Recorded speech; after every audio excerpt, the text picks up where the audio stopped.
নমস্কার, আমি টিনাঞ্জন টিএসএনএম নিউজে আপনাদের স্বাগত। আমাদের বিশেষ অনুষ্ঠান তুমি বলবে আমি শুনব। আপনারা জানেন এতে আমরা কিছু বলি না, বলে সাধারণ মানুষ, নেতা নেত্রী, প্রশাসন। আমাদের মাধ্যমে বার্তা বিভিন্ন জায়গায় পৌঁছে যায়। ভাবতে পারেন বিজেপির বড় নেতা পেটালো বিজেপিকে। অভিযোগ, বিজেপির অরিজিৎ পেটালো অভিজিৎকে। অভিযোগ, আমরা বলছি না। এবং রীতিমতো সেই বিজেপির বড় নেতা অরিজিতের নামে আসানসোল উত্তর থানায় অভিযোগ দায়ের করল বিজেপির মণ্ডল সভাপতিরা। ঘটনা বিজেপির জেলা পার্টি অফিসে, বাইপাসের পাশে যে জেলা পার্টি অফিস আছে সেখানে। এবং এই ঘটনা শনিবার দুপুর 1:30 নাগাদ বলে জানতে পারা যাচ্ছে।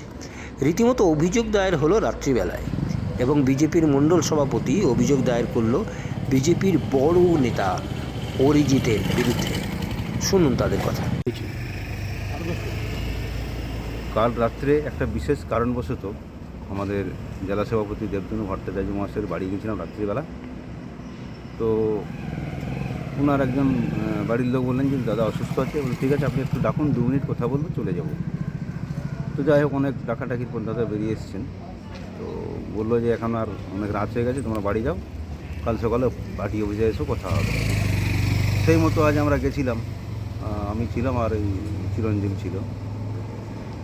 তো সেই যাওয়াতে মানে জেলা সভাপতি ছিলেন না তখন অফিসে। তো অরিজিৎ রায় এবং তার বেশ কয়েকজন গুন্ডা, 15-20 জন গুন্ডা বাহিনী আমাদের উপর মানে অতর্কিত হামলা করে এবং বলে অনেক কিছু, মানে গালিগালাজ করে অকথ্য ভাষায়। এই বিষয়টা, ওর যে এই মারামারি করার যে অ্যাটিটিউডটা, এর আগেও আমাদের আগে যিনি মণ্ডল সভাপতি ছিলেন মাননীয় শ্রী মন্টু গাঙ্গুলি, ওনার দোকানেও একবার রড লাঠি নিয়ে হামলা করতে গেছে, সেটাও মিডিয়া হয়েছে। আর এর এটা মানে বরাবরের একটা রীতি হয়ে দাঁড়িয়েছে। তো ও চাইছে যে বারাবণী বিজেপি মানেই অরিজিৎ রায়, আর কেউ না। এটা কি কখনো সম্ভব নাকি? তো এটা কি পার্টি অফিসের মধ্যেই হয়েছে? হ্যাঁ, জেলা পার্টি অফিসের ভেতরে হয়েছে। কাদের নামে অভিযোগ করেছেন আপনারা? অরিজিৎ রায়ের নামে অভিযোগ করেছি। একজনের না আরও কেউ আছে? না, ওর নামে অভিযোগ করেছি, যেহেতু মেন নেতৃত্ব ওই দিচ্ছিল। তো কেন এরকম করতে চাইছে? আপনারাও তো বিজেপি। সেইটা তো আমাদের মাথায় ঢুকছে না। আপনাদের নিয়েই তো অরিজিৎ রায়, চাইছে- আপনাদের নিয়েই তো দেবতনু ভট্টাচার্য। আমি এটা মানে আমি চাই, ও চাইছে আমি যেটা বলবো বারাবণী বিজেপিতে সেটাই হবে। এটা কখনো সম্ভব নয় ভারতীয় জনতা পার্টিতে। একটা প্রেসিডেন্ট ভিত্তিক দল এটা। কোথায় লেগেছে আপনার? আমার এখানে ব্লাড বেরিয়েছিল, যাই হোক কালো হয়ে গেছে এখন। আর মাথায় দেওয়ালে কয়েকবার মাথাটা ঠুকিয়ে দিয়েছে, এখানে খোলা আছে এখন। প্লাস এইখানটাতে মানে করতে গেলে এখানে লাগছে। তো মেরেছে কি দিয়ে? হাতেই না কিছু ছিল? আর না, হাত দিয়েই মেরেছি। আর মাথাটা ধরে, চুলের মুঠিটা ধরে একদম করে দেওয়ালে ঠুকিয়ে দিয়েছিল কয়েকবার, যার জন্য এখানটা ফুলে গেছে, এখন ব্যথা আছে। আপনি কি থানায় অভিযোগ করলেন? হ্যাঁ। আপনার নাম? আমার নাম অভিজিৎ অধিকারী। শুধু আমাকেই মারেনি, আরেকজন আমাদের মণ্ডলের সেক্রেটারি সত্যজিৎ দাস, ওকে বাঁশ দিয়ে মেরেছে পিঠে, পুরো একদম পিঠটা মানে হয়ে গেছে, ব্লাড বেরিয়ে গেছে পুরো। এবং বুকে ওর লাথি দিয়ে মেরেছে, প্রচুর আঘাত লেগেছে। কি হয়েছে?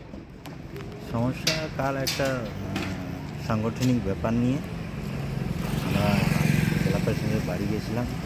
তো উনি বললেন যে কাল সকালে এসো। সেই মতো আমরা আজ সকাল 11টায় গেছিলাম।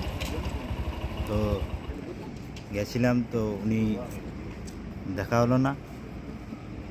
তারপর অরিজিৎ এবং তার দলবল নিয়ে আমাদের ওপর আচমকা চড়া হয় এবং লাত ঘুষি বাঁশ দিয়ে পেটানো হয় আমাদেরকে। এবং আমাদের 2-3 জন সহকর্মী ছিল, তাদেরকেও মানে মেরেছিল। এটা পার্টি অফিসের ভেতরেই? এই পার্টি অফিসের ভেতরে। তো অরিজিৎ বিজেপি, আপনারাও বিজেপি। আপনাদের জন্যই তো এই সেক্রেটারি, এই প্রেসিডেন্ট। কর্মী না থাকলে তো কিছু হয় না। সেটা অবশ্যই। তাহলে কিন্তু এরকম ও চাইছে যে বিজেপি, বারাবণীতে বিজেপি মানে অরিজিৎ, ও একাই। কিন্তু ভারতীয় জনতা পার্টি প্রেসিডেন্ট ভিত্তিক দল, তাই আমরা প্রেসিডেন্টকে মেনে চলি। আর অরিজিৎ রায় কী করতে চাইছে সেটা আমরা বুঝতে পারছি না। আপনার নাম? আমার নাম চিরঞ্জীব রায়। আপনার কোথায় লেগেছে? আমার এই আঙুলে লেগেছে এবং এইখানে আর মাথা। তো কী চাইছেন এখন আপনারা? আমরা চাইছি যে এটা কোনো সুরাহা হোক, অভিযোগ জানিয়েছেন থানাতে? সব জানিয়েছি।